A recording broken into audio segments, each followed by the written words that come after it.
Remember to subscribe to our YouTube channel at NDN TV Nigeria. Click on the subscribe button and be the first to get notifications. Members of Okwagbe community in Ughelli South local government area of Delta State have made a passionate appeal to government at all levels to save their souls. This follows rising incidents of death, hunger and starvation occasioned by massive flooding that has left the entire community completely devastated. An ever-boisterous Okwagbe community in Ughelli South local government area of Delta State is now a shadow of itself, completely ravaged by flood.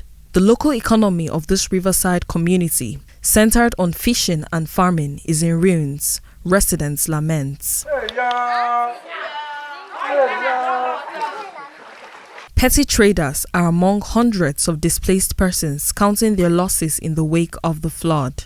Since the flood came, we haven't have market to sell, nothing to sell, and our market is so somehow. Okwagbe, the most impacted community throughout the Yoruba ethnic nation, has witnessed a number of fatalities since the flood outbreak. Last week, a 21-year-old man identified as Efetubore Samuel drowned in the flood after it claimed the lives of 2 children. Before we get to the scene, he has died. Even at our day before yesterday, a lady, one young baby also died. So we are losing people every day because of this flood.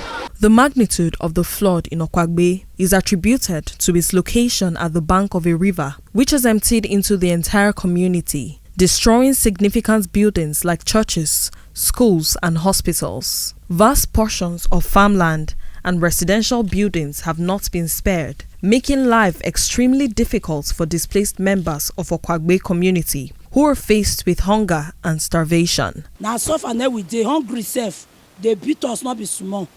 Now mother she never cook food, can't give us. The government, we know they see what the government they do for us. With internal displacements on the rise, 3 IDP camps have been established in Okwagbe community. In one of the IDP camps set up by the Delta State government at Government Secondary School, Okwagbe, internally displaced persons lament acute food shortages and lack of access to drugs. They not give me phone, and the ground where they sleep, it doesn't make my body, they wave me, I don't short of blood. And this baby now, it doesn't short of blood, it's not well. A very serious case. If you look at the population here, we are more than 300 people over here. We are not seeing food, eating. They will come and share 2 cups of garri for us. The level of hunger here, not be here. And no medicine. The mosquito here, not be smarting.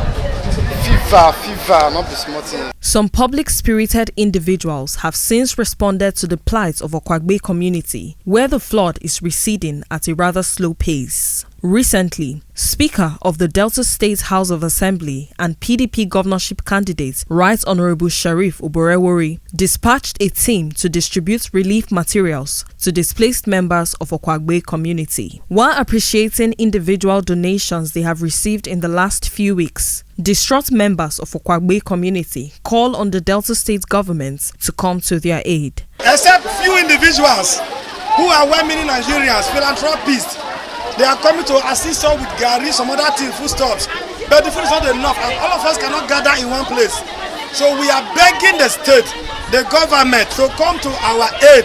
Traumatized flood victims in Okwagbe community are deeply worried about the destruction of roads, hospitals, schools and a central market, all of which they urge the Delta State government to rebuild when the flood finally recedes. They are also calling on the government to provide safety nets for farmers and petty traders whose means of livelihood have been adversely affected. Members of Okwagbe community have equally underscored the urgent need for a shoreline protection at the riverside end of the community.